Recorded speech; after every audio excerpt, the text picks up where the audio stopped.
ألا تطغوا في الميزان وأقيموا الوزن بالقسط ولا تخسروا الميزان. السلام عليكم ورحمة الله وبركاته. الحمد لله رب العالمين، والصلاة والسلام على رسوله الكريم، أما بعد. فقال الله تبارك وتعالى في قرآنه المجيد: أعوذ بالله من الشيطان الرجيم، بسم الله الرحمن الرحيم.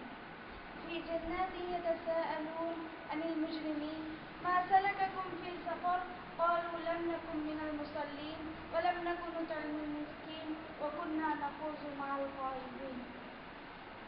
وقال النبي صلى الله عليه وسلم: بني الإسلام على 5: شهادة أن لا إله إلا الله وإقامة الصلاة وإيتاء الزكاة وصوم رمضان وحج بيت الله.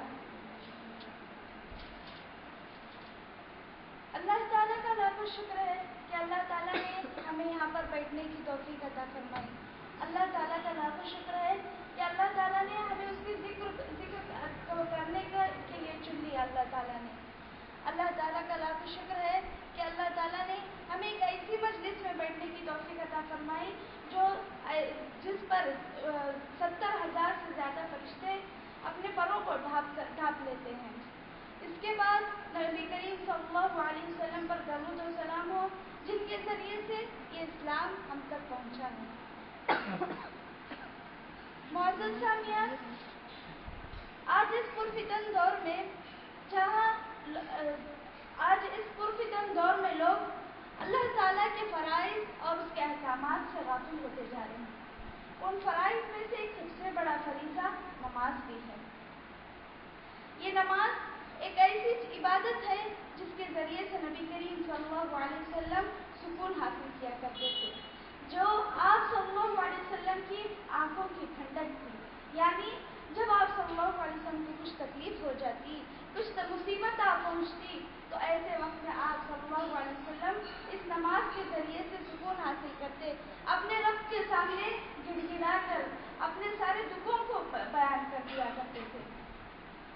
چلیے آئیے دیکھتے ہیں کہ نماز جو ہم پڑھتے ہیں اس کی اہمیت کیا ہے. سب سے پہلے نبی کریم صلی اللہ علیہ وسلم نے فرمایا: بنی الاسلام علی 5: شہادت ان لا الہ الا اللہ واقامت الصلاۃ وایتاء الزکاۃ وصوم رمضان وحج بیت اللہ. کہ اسلام کی بنیاد 5 چیزوں پر ہے. کیا ہے سب سے پہلی چیز؟ کہ بنی الاسلام علی 5: شہادت ان لا الہ الا اللہ، گواہی دینا کہ اللہ تعالیٰ کے سوا کوئی معبود برحق نہیں، اور نبی کریم صلی اللہ علیہ وسلم اللہ تعالیٰ کے بندے اور اس کے رسول ہیں. اور دوسرا کیا رکن ہے؟ نماز قائم کرنا، زکوٰۃ ادا کرنا، رمضان کے روزے رکھنا اور بانجھ بیت اللہ کا حج کرنا.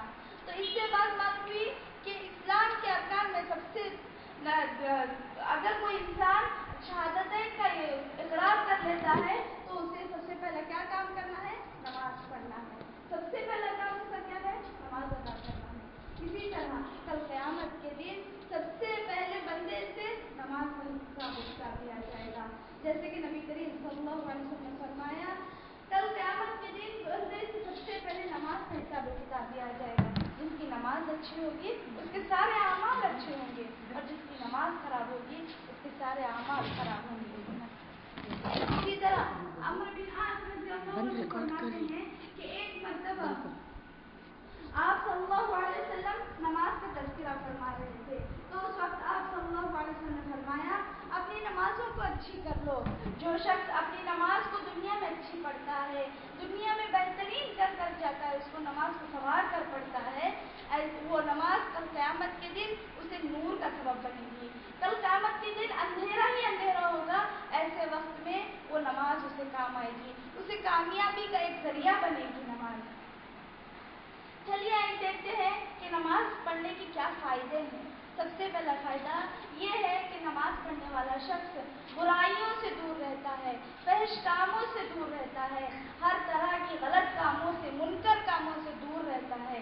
جیسے کہ اللہ تعالیٰ نے فرمایا: ان الصلاۃ تنہی عن الفحشاء والمنکر، بے شک نماز کیا کرتی ہے؟ فحش کاموں سے، برے کاموں سے روکتی ہے. طرح دوسرا فائدہ یہ ہے کہ یہ نماز اللہ تعالیٰ کے پاس سب سے پسندیدہ عمل ہے. اگر کوئی انسان نماز پڑھتا ہے اور اچھی طرح سے نماز پڑھتا ہے تو گویا کہ وہ اللہ تعالیٰ کے سب سے زیادہ پسندیدہ عمل کو انجام دیتا ہے. جیسے کہ نبی کریم صلی اللہ علیہ وسلم کے پاس ایک صحابی رسول آئے اور انہوں نے پوچھا اللہ کے رسول صلی اللہ علیہ وسلم اللہ تعالیٰ کے پاس سب سے زیادہ محبوب عمل کون سا ہے, سب سے زیادہ پسندیدہ عمل کون سا ہے؟ تو اس وقت آپ صلی اللہ علیہ وسلم نے جواب دیا کہ نماز کو اس کے وقت پر ادا کرنا. جب نماز کا وقت ہو جاتا ہے اس وقت ادا کرنا سب سے زیادہ اللہ تعالیٰ کے پاس پسندیدہ عمل ہے. اس کو ٹال کر پڑھنا, اس کے وقت سے ہٹ کر پڑھنا, یہ نماز تو ہو جائے گی لیکن اللہ تعالیٰ کے پاس سب سے زیادہ پسندیدہ عمل کون سا ہے؟ اس کے وقت پر نماز پڑھنا ہے. جب وقت ہو جائے, جب اذان کو سن لے تو اس کے وقت پر پڑھ لینا, یہ سب سے زیادہ اللہ تعالیٰ کے پاس پسندیدہ عمل ہے. اسی طرح تیسرا فائدہ یہ ہے کہ جو شخص نماز پڑھتا ہے وہ اس شخص کے چھوٹے چھوٹے گناہ, جو بھی گناہ ہوتے ہیں دن بھر میں, آج ہم سے کتنے گناہ ہوتے ہیں, جھوٹ بولتے ہیں بیٹھے بیٹھے, کچھ غلط کام کر دیتے ہیں, آپس میں چغلی کر لیتے ہیں, آپس میں غیبت کر لیتے ہیں کسی کی, لیکن اللہ تعالیٰ ان چھوٹے چھوٹے گناہوں کو بھی اس نماز کے ذریعے سے معاف فرما دیتے ہیں. جیسے کہ نبی کریم صلی اللہ علیہ وسلم نے فرمایا کہ اگر تم صحابہ سے آپ صلی اللہ علیہ وسلم نے فرمایا تم لوگ مجھے بتاؤ اگر کسی کے گھر کے سامنے ایک نہر بہ رہی ہو اور 5 وقت اس میں وہ نہا کر اٹھتا ہے تو اس کے بدن پر کوئی گندگی ہوگی, کوئی میل کچیل ہوگی؟ تو اس وقت آپ صلی اللہ علیہ وسلم, تو صحابہ اکرام نے کہا نہیں اللہ کے رسول صلی اللہ علیہ وسلم.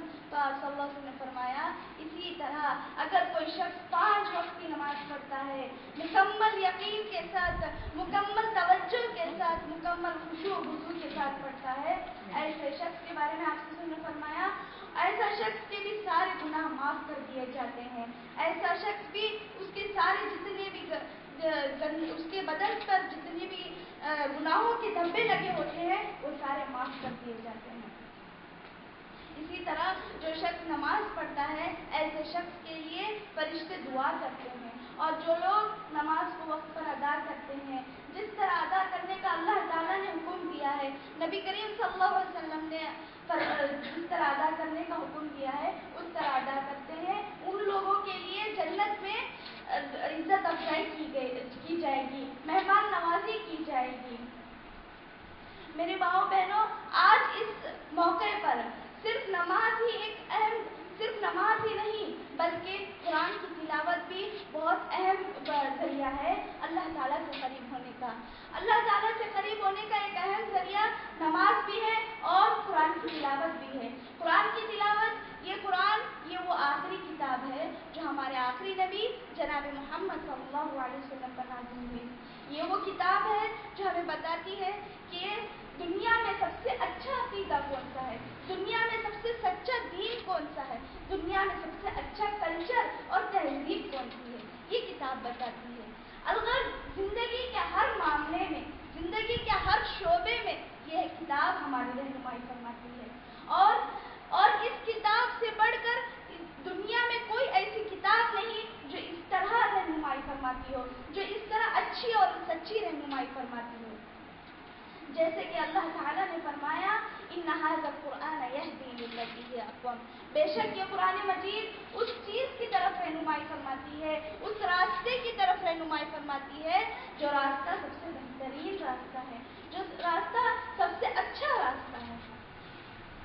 قرآن مجید کی عظمت اور اس کی قدرت اور اس کی وزن اور اس کے وقار کے بارے میں وقار کا سب سے بڑا حوالہ یہ ہے کہ قرآن مجید یہ اللہ تعالیٰ کا کلام ہے, یہ اللہ تعالیٰ کی بات ہے. اس کا ہر لفظ اللہ تعالیٰ کا ادا کیا ہوا ہے, اس کا ہر لفظ رب کائنات کا ادا کیا ہوا ہے. آپ اور میں بہت خوش قسمت ہیں کہ ہم اللہ تعالیٰ کی بات کو ہم اپنی زبانوں سے ادا کر سکتے ہیں. اللہ تعالیٰ نے ہمیں اس کا موقع عطا فرمایا ہے, ہم اس کو صبح و شام ادا کر کے پڑھ سکتے ہیں, اور اس کے پڑھنے میں اس کے ایک ایک لفظ پر 10 نیکیوں کا وعدہ کیا گیا ہے. اللہ تعالیٰ نے خود قرآن مجید میں قرآن کی عظمت اور اس کے وقار کو بیان کرتے ہوئے فرماتے ہیں لو ان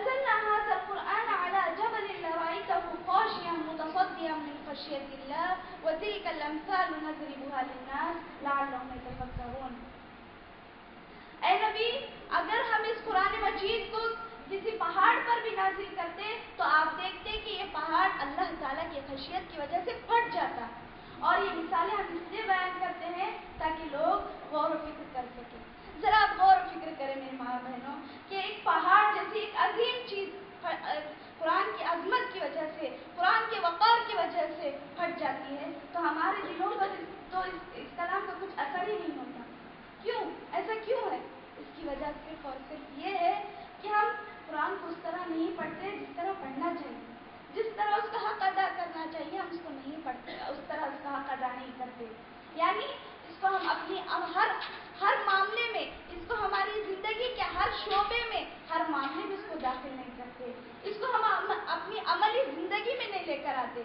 صرف ایک کتاب، تلاوت کی کتاب بن کر رہے گی یہ کتاب ہے نا، صبح شام ہم اس کو تلاوت تو کرتے ہیں لیکن ہماری زندگی کے ہر معاملے میں کیا اس قرآن مجید کو ہم اس پر عمل کرتے ہیں؟ یہ ہمارے نفسوں پر ایک سوال ہے، ہمارے دلوں پر ایک سوال ہے۔ اسی طرح قرآن مجید کی ایک عظمت یہ بھی ہے کہ قرآن مجید ایک جاہل قوم پر نازل ہوئی، ایک بدو قوم پر نازل ہوئی، لیکن صرف 40-50 سالوں کی قلیل مدت میں قرآن مجید کی عظمت دیکھیے کہ یہ قوم ساری دنیا کی رہنما اور رہبر قوم بن کر نکلی، جس کے بارے میں نبی کریم صلی اللہ علیہ وسلم نے فرمایا ان اللہ یرفع بہذا الکتاب اقواما ویضع بہ آخرین۔ بے شک اللہ تعالیٰ اس کتاب کے ذریعے سے بعض قوموں کو عزت دیتا ہے، بعض قوموں کو بلند کرتا ہے اور بعض قوموں کو ذلیل کر دیتا ہے، انہیں عزت نہیں ملتی بعض قوموں کو۔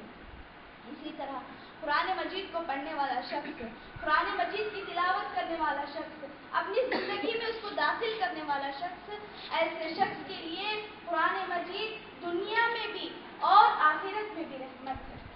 جیسے کہ جو شخص قرآن مجید کی تلاوت کرتا ہے وہ شخص دنیا کی گمراہیوں سے محفوظ رہے گا، دنیا کے فتنوں سے محفوظ رہے گا۔ دنیا کی گمراہی کے بارے میں اللہ تعالیٰ نے فرمایا فَمَنِ اتَّبَعَ هُدَايَ فَلَا يُضِلُّ وَلَا يَشْقَىٰ۔ جو شخص میری ہدایت کی پیروی کرتا ہے، میری کتاب کی پیروی کرتا ہے، ایسا شخص کبھی گمراہ نہیں ہو سکتا، ایسا شخص کبھی نامراد نہیں ہو سکتا۔ اسی طرح فتنوں سے بھی محفوظ رہ سکتا ہے۔ اور دنیا کے فتنوں میں سب سے بڑا فتنہ کون سا ہے؟ دجال کا فتنہ ہے۔ اس کے بارے میں نبی کریم صلی اللہ علیہ وسلم نے فرمایا جو شخص صبح شام سورہ کہف کی 10 آیتوں کی تلاوت کرتا ہے ایسا شخص دجال کے فتنے سے بچا لیا جائے گا۔ اسی طرح قرآن مجید ایک نسخہ شفا بھی ہے۔ آج ہم جگہ جگہ سنتے ہیں کہ فلاں کو یہ ہو رہا ہے، فلاں کو وہ ہو رہا ہے، نعوذ باللہ کیا کیا نہیں سنتے اور کیا کیا ناجائز کام بھی کرتے ہیں، جبکہ قرآن مجید تو ایک نسخہ شفا ہے اگر اس کو یقین کے ساتھ پڑھا جائے۔ جیسے کہ اللہ تعالیٰ نے فرمایا وَنُنَزِّلُ مِنَ الْقُرْآنِ مَا هُوَ شِفَاءٌ وَرَحْمَةٌ لِّلْمُؤْمِنِينَ۔ مومنوں کے لیے ہم قرآن مجید سے ان چیزوں کو نازل کرتے ہیں جو ان کے لیے شفا ہے، جو ان کے لیے رحمت ہے، ان چیزوں کو نازل کرتے ہیں۔ قرآن مجید میں ہر طرح کی بیماریوں کے لیے شفا ہے، چاہے وہ دل کی بیماری ہو، چاہے وہ جادو کی بیماری ہو، چاہے وہ نظر بد کی بیماری ہو، ہر طرح کی بیماریوں کے لیے علاج ہے، چاہے وہ ٹینشن ہو، ڈپریشن، ہر طرح کی بیماری۔